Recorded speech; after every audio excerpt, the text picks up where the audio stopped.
நமக்கு பின்னாடி பேசுறதை பத்திலாம் நம்ம கவலைப்படவே கூடாதுங்க. அவங்கள விட நம்ம 2 அடி முன்னாடி இருக்கோன்றதை நினைச்சு பெரும் போட்டுக்கிட்டு போயிட்டே இருக்க வேண்டியதுதான். என்னுடைய பிகினிங் ஸ்டேஜ். வணக்கம் அண்ட் வெல்கம் டு ஆர்கியோன் சேனல். ஜிவி பிரகாஷ் வந்து ஒரு சிறந்த மியூசிக் டைரக்டர், எல்லாருக்குமே தெரியும். சினிமாவுக்கு வந்து ஒரு ஹீரோவாக வந்து இன்ட்ரடியூஷன் ஆகி பல கெட்டப்பில் பல கதாபாத்திரங்கள் நடித்து வருஷத்துக்கு கிட்டத்தட்ட ஒரு 2-3 படம் கொடுத்துருந்தாரு. இப்போ மாதத்துக்கு ஒரு 2-3 படங்கள் கொடுக்குற அளவுக்கு வந்து அவர் படங்கள் வரிசையாக வந்துக்கிட்டு இருக்கு.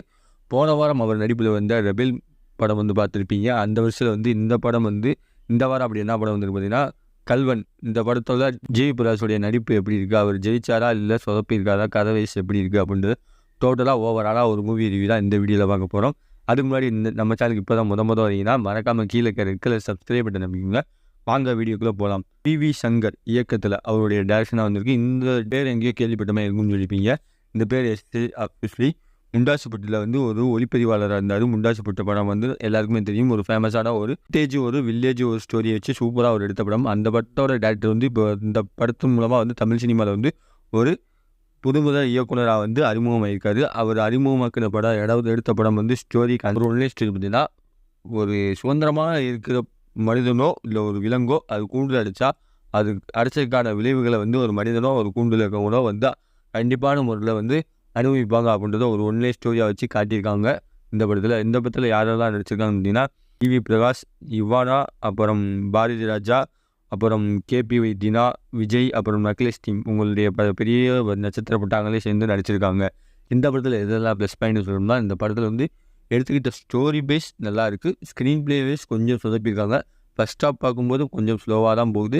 ஃபஸ்ட் ஹாஃபுக்கு அப்புறம் தான் வந்து செகண்ட் ஹாஃபில் கதை வந்து என்னென்ன இருக்குன்றதே புரிகிற மாதிரிலாம் இருக்கும். அப்படிலாம் எதிர்பார்க்காதீங்க. ஏன்னா ஃபஸ்ட் ஹாஃப்லேயே வந்து நீங்கள் கதையை கண்டுபிடிச்சிடலாம். ஏன்னா வந்து அந்த ஃபஸ்ட் ஹாஃப்லேயே வந்து ஒரு 20 நிமிஷத்தில் வந்து இதுதான் கதை, இதை வச்சு தான் வந்து ஸ்டோரி நகர போகுது அப்படின்றத ஜென்ரல் ஆடியன்ஸ் வந்து எல்லாருமே வந்து சூப்பராக வந்து கண்டுபிடிச்சிடலாம். அந்தளவுக்கு ஸ்டோரி வைஸ் வந்து ஸ்க்ரீன் பிளே வைஸ் வந்து அப்படி வெட்டவெளியாக ஈஸியாக கண்டுபிடிக்கிற அளவுக்கு இருக்குது. இதில் வந்து ஒளிப்பதிவு சொல்லி ஆகணும். ஒளிப்பதிவு நம்ம வேறு டேரக்டரும் இல்லை, டிவி சிங்கர் அவருடைய ஒளிப்பதிவு ஒளிப்பதிவு வந்து சூப்பராகவே கொடுத்துருக்காங்க. ஒளிப்பதிவு தான் இந்த படத்தில் வந்து ப்ளஸ் பாயிண்டாக இருந்துச்சு. ஒரு வில்லேஜ் சைடு எடுக்கிறது, அதாவது கோயம்புத்தூர் சைடு, சத்தியமங்கலம் சைடு தான் வடப்பகுதியில் தான் எடுத்திருக்காங்க இந்த படத்தை. இந்த படத்தில் அந்த வந்து ஒரு ஸ்க்ரீன் பிளேவும் அந்த ஒரு இதுவும் தான் சூப்பராக வந்து கொடுத்துருக்காங்க. அந்த கதாபாத்திரங்கள் சொல்லி ஆகணும். ஜிவி பிரகாஷோடைய நடிப்பு அவருடைய மையக்கத்தால் வச்சு நடக்கிற மாதிரி காட்டியிருப்பாங்க. ஆனால் படத்தில் ஆரம்பித்த ஒரு 20 நிமிஷத்துக்கு அப்புறம் வந்து டோட்டலாக என்டையராக வந்து பாரதி ராஜா மேலே தான் வந்து ஃபுல் ஃபோக்கஸாக இருக்குது. இது வந்து ஒரு வேறு லெவல் பெர்ஃபார்மன்ஸாக இருக்குது. அதாவது அது பாரதியாரோட நடிப்பும் அவருடைய கதை வந்து அவர் முழுக்கதான் அவர் ஒன்றிய மாதிரி தான் முழுக்க படம் வந்து ரன் ஆகுது. இதில் வந்து ஹிமானா வந்து ஹீரோயினி வந்து ஒரு சில கேரக்டரில் வந்து பண்ணியிருந்தாலுமே அவங்களுடைய ஒரு சில ரொமான்டிக்கலான சாங்ஸும் சரி, ஒரு லவ் பண்ணுற கட்சிகளும் வந்து அங்கங்கே வந்து சூப்பராக கொடுத்துருக்காங்க.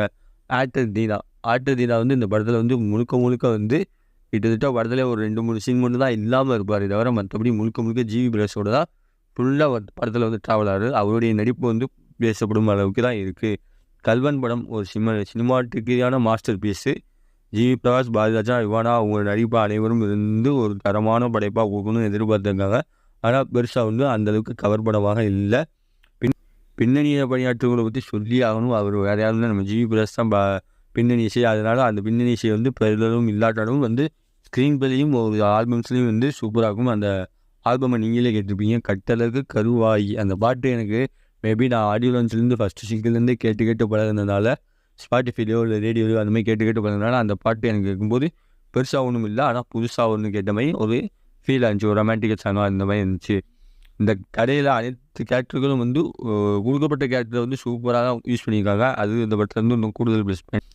இந்த படத்தில் ஓவராலாக பார்த்தீங்கன்னா இந்த படம் வந்து நோ செக்ஷுவல் கண்டென்ட், எல்லோரும் ஃபேமிலி ஆடியன்ஸாக எல்லாருமே பார்க்கலாம். இந்த படத்தில் வந்து எமோஷ்னல், ஹீரோயிசம், லவ் இந்த மாதிரி எல்லாமே கலவையாக கொடுத்துருக்காங்க. பாரதிராஜோடைய நடிப்பு ரசிக்கும்படி இருக்குது. இந்த பாரதிராஜோடைய நடிப்பு சொல்லி ஆகணும். இதில் வந்து கிட்டத்தட்ட நம்ம தனுஷ் கூட ஒரு படம் வச்சுருப்பாங்க.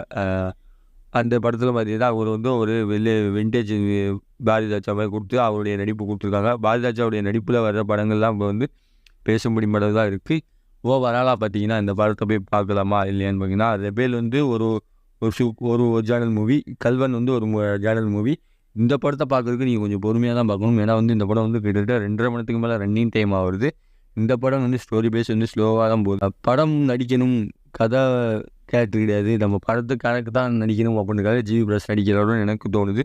உங்களுக்கு என்ன தோணுது மறக்காமல் கமெண்ட் பாக்ஸில் கமெண்ட் பண்ணுங்கள்.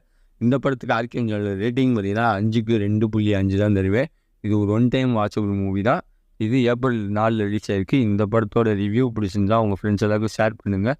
அடுத்த ஒரு மூவி ரிவ்யூவில் சந்திக்கிற வரை உங்களிடம் விடைபெறுவது உங்கள் ஆர்கே அருண். By by.